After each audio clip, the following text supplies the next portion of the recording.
We'll find out later.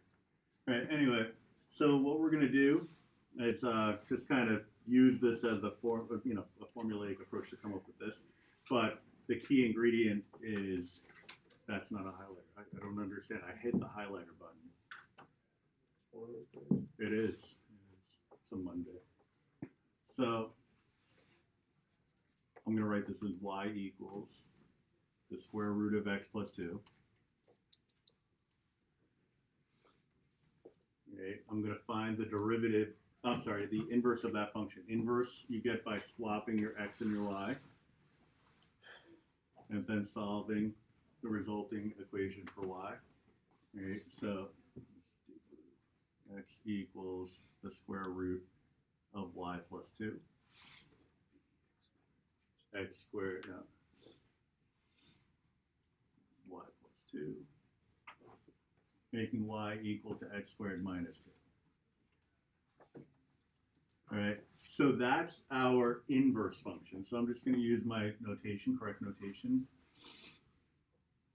Inverse of f at x is equal to x squared minus 2.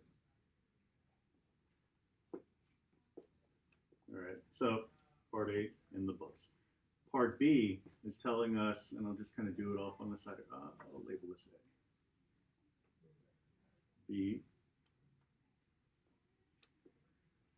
the derivative of my original function.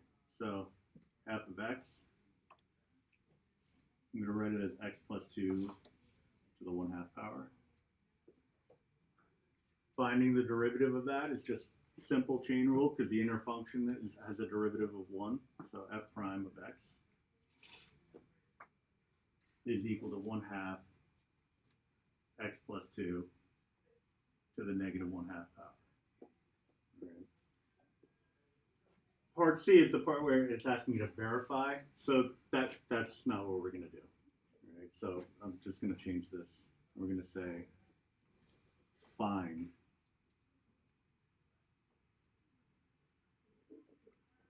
and really we're just finding this guy by using that rule. Right? So our part C is just telling us to compose the two functions. So put one function inside the other and put it all under a 1, and we'll have our derivative.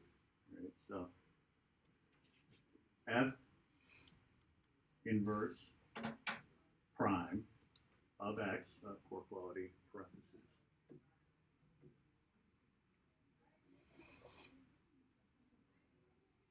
is going to be equal to 1 over, this is telling us to take our inverse and plug it into our derivative function. Okay, so here's my derivative function. This is where I'm substituting the entire inverse model. Okay, so 1/2 open paren replace, not marker, replace the x with x squared minus 2.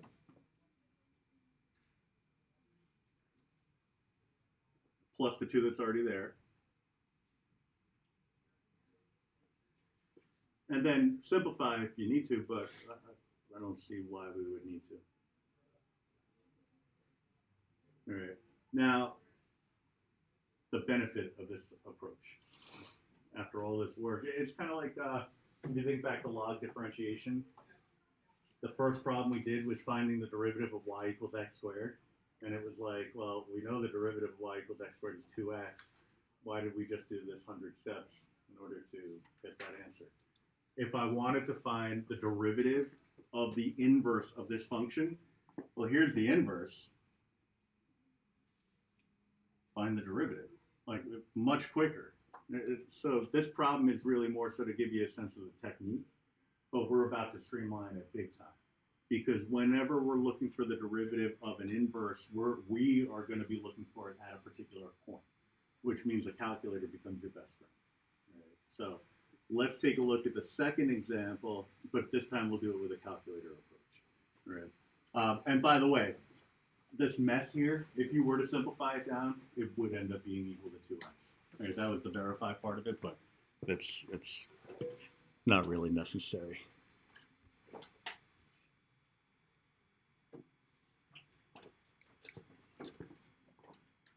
so same rule, but at a constant c.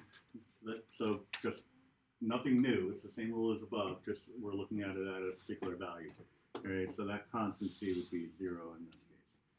All right. What it's asking us to do is find the inverse at 0, and then use that to find the derivative of the inverse at 0. All right. So what I want to do is I want to think about, and so that's the part that makes this user-friendly, understanding what each of these components represent. Right. So I want to think about what that means. Right. X. I was going to write in an inverse function, but let's say x in an inverse function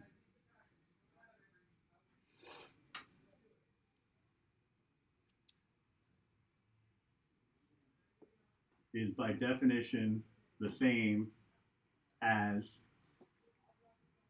y in a function.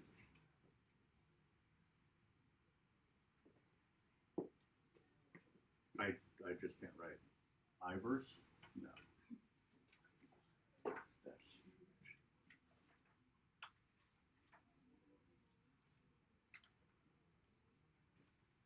huge. X in an inverse function is the same as, by definition, y in just any function. Right? So what that means for us is if I have a function y equals, so given y equals ln of x, I now know that y is equal to 0.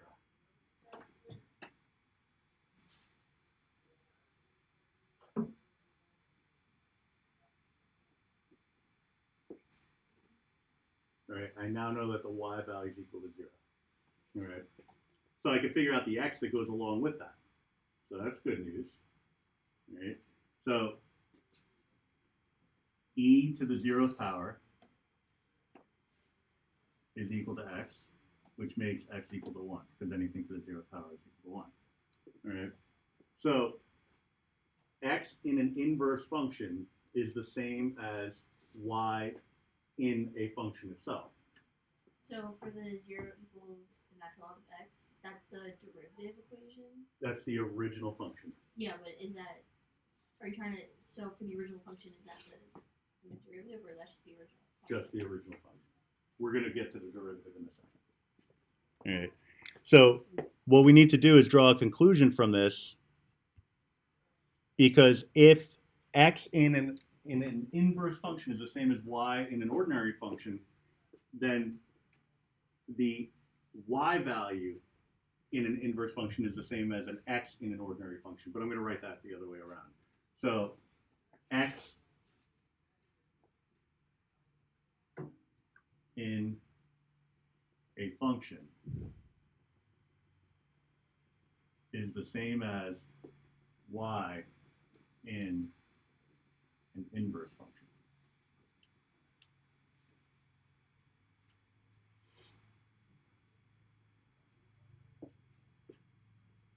I'm like this close to going back to the iPad. Like standing and writing is like literally.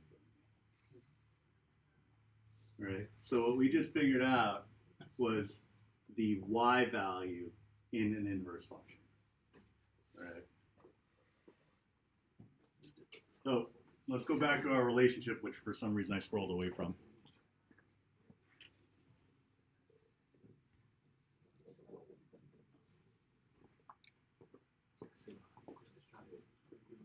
So we first needed to figure out this, right? Which we already have. That's our 1, right? F inverse at C, right? So that gave us the result of 1.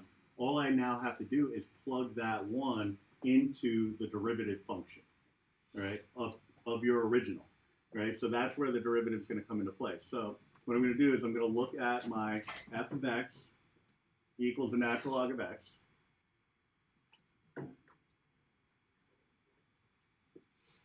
and find its derivative. So f prime of x would be equal to 1 over x.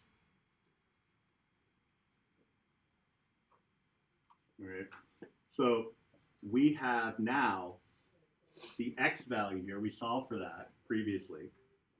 So I could find f prime of 1, which is going to be 1 over the 1, which is 1. So we're kind of slowly building towards that derivative, the one that they're asking us to find, by finding each of these pieces separately, and then we just put it all together in the end. Right? So the last step in the process is to just take that and put it under a 1, and you have it. Right? So what we're looking at here is f prime of the inverse at 0 is going to be equal to 1 over 1, which is 1. So a lot of 1s. All right. So recap. Part A and Part B, we're basically building you towards coming up with the denominator of this fraction. Once you come up with that denominator, you just chuck it under a 1 and you have your final answer, right? But the thinking part of it is understanding the opposite relationship between x and y depending on the universe, right? So we have the real universe, the real world, and then inverse world, right? So alternate realities, basically. So what is x in the real world is y in inverse world, all right? What is y in the real world is x in the inverse world, all right? So they swap their roles. So when I have this notation here, even though ordinarily it would say f inverse of x, that's x in that reality, right? X in inverse world is the same as y in the real world. It's Bizarro world.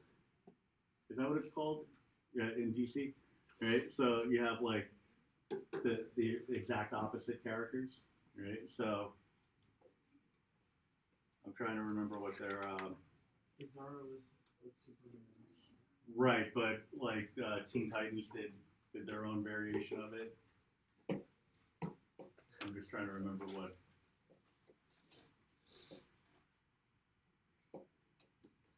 I'm just struggling to say the name of Robin spelled backwards.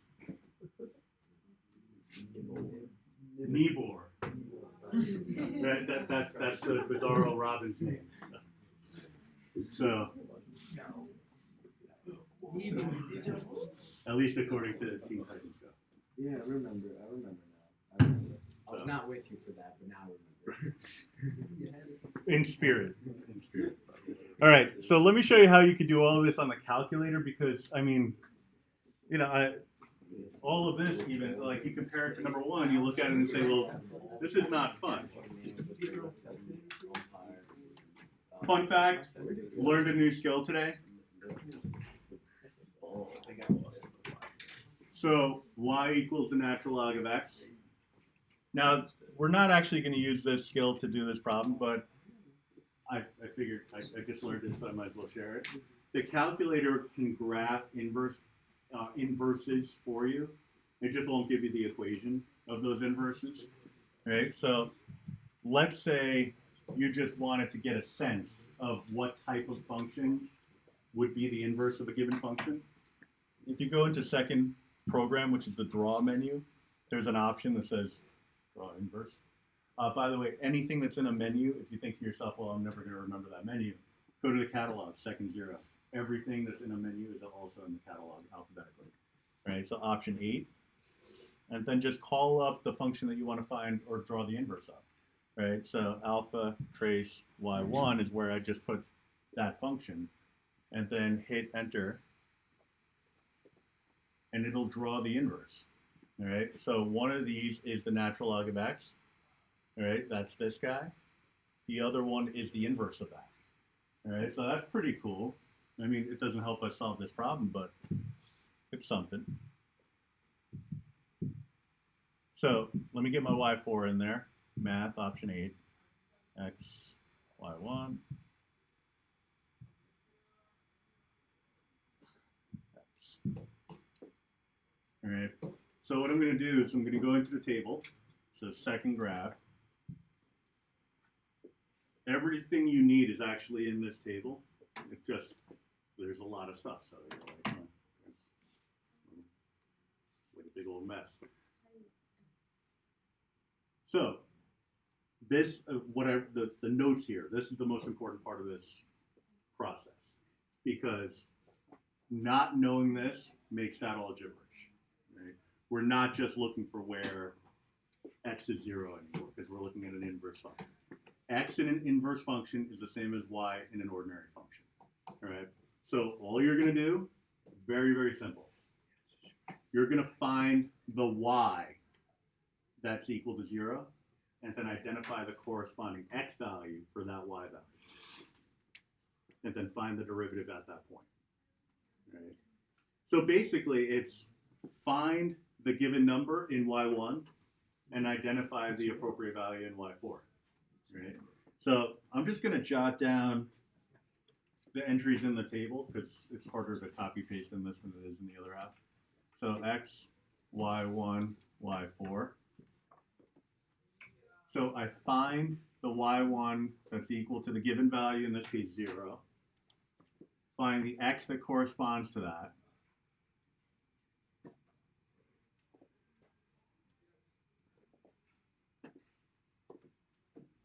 I don't know. I don't know what just happened. And then the y4 that corresponds to that x value. That number is your denominator. All right, cuts out all that stuff, all that fluff.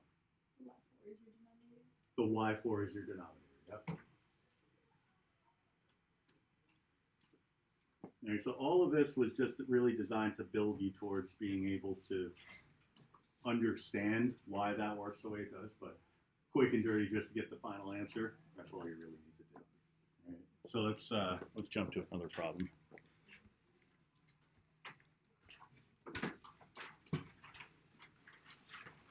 Some of them will, they're going to be ugly, but that's okay too. Some of them will be decimal values, that's okay. All right, so arctan, number 3, arctan of 3x. So second tan 3x. Make sure you're in radian mode. Go to your table. All right, so second graph. Find the 0 in y1. It's kind of nice. The x value that corresponds with that. Oh, that's what happened. I just moved it over. Find the x value that corresponds with that y value. Turns out it's 0.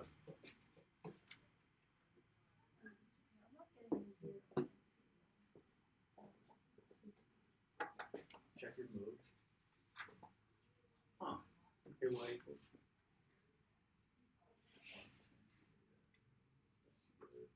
Right, second graph. Oh, okay, your settings. So second window. Make that 0 and 1. One of these days this week. All right. So then your answer to B is going to be whatever this is. 1 over whatever you have in y4 there.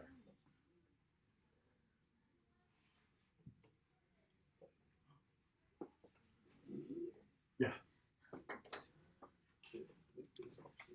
That's not bad, right? We'll never have to show it. No, never have to show her for this. I'll do one more because the next one, you know, it's got some radicals in it, so let's see how we can figure that one out. And bear in mind, this is a possibility. All right, you could have some nasty looking radicals, but it's all going to start with the same idea. Plug in your function. All right.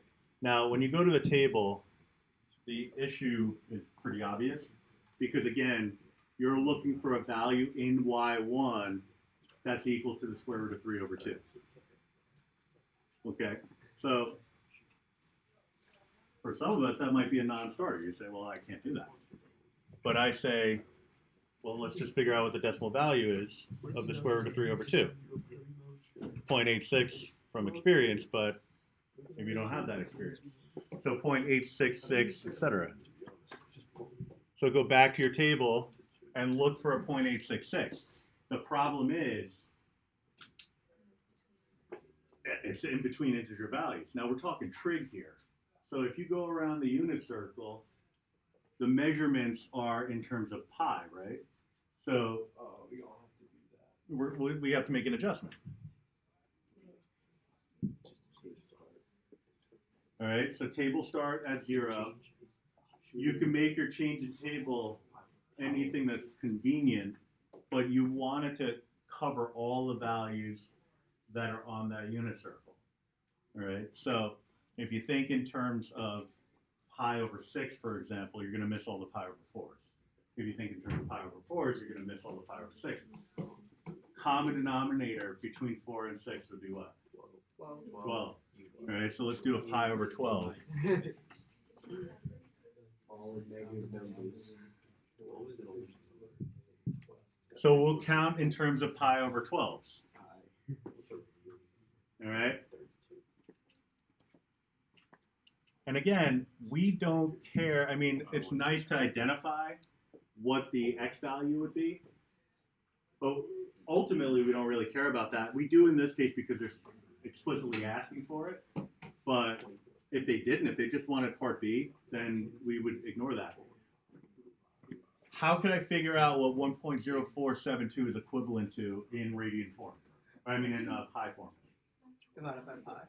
You could divide it by pi, but if our increments are pi over 12, how many pi over 12s is this? 4. 4 of them, right? 0, 1, 2, 3, 4 of those pi over 12s. All right, 4 pi over 12 reduces down to what? 1/3 pi, so pi over 3.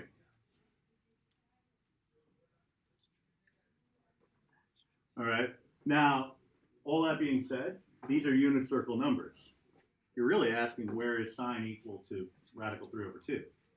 If you know your unit circle, that's going to be a pi over 3. All right. I'm looking for the y4 value that corresponds to this, which is a nice clean 1/2. So 1 over that 1/2. If you think about it, you can probably figure out what the most common mistake is in this topic. Just put in the 1/2, yeah. Wait, how did you get A? How did I get? Like, Oh.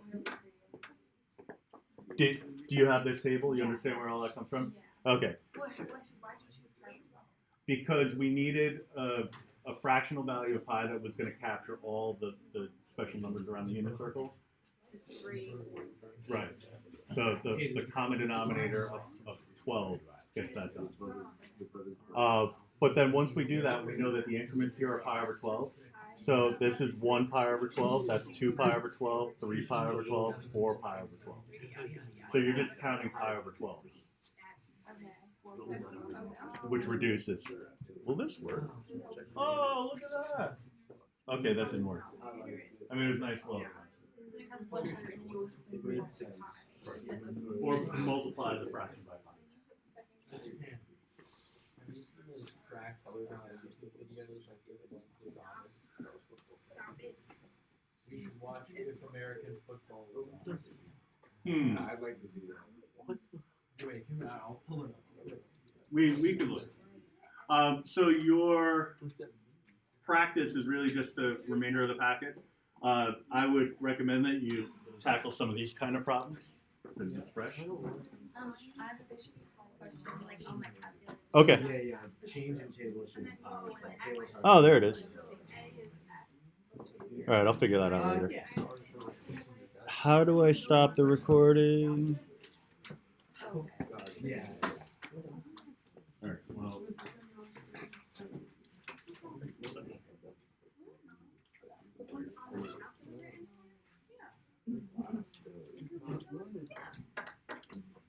Which one?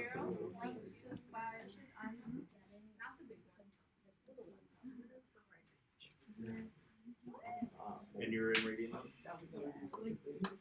Okay, so go to table Inverse set. God would have just put it. Oh. And make that 0 and pi over 12. I was reading up. You get dark when it's dark. You get dark.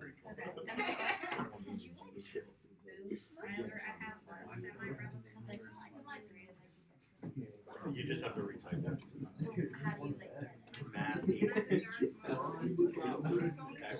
I don't know. Okay, thank you. No problem. Say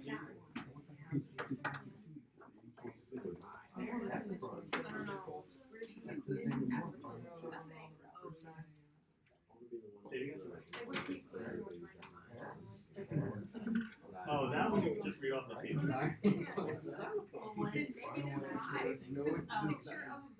Because you have the S and the E. So, yeah. It's not as Sorry about this. Right. Well, H is in terms of. Heard the other thing. So we're trying H as the inverse of F.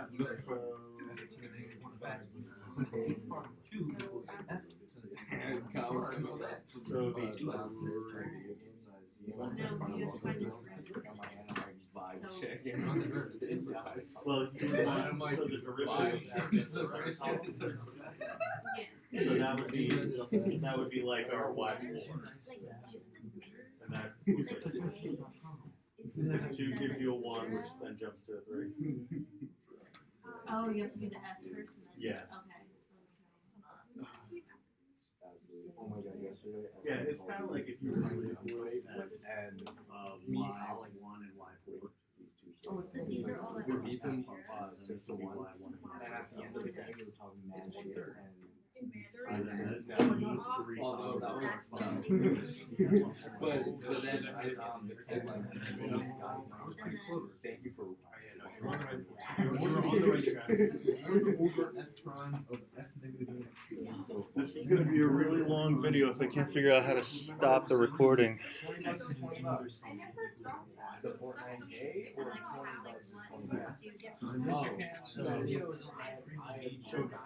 It's for 3 minutes long. We can do it as soon as I can figure out how to stop the recording. On that. So remember we did this thing where. And then there's teachers. Oh, not my price. That's not my price. Where there's 2, and then like this.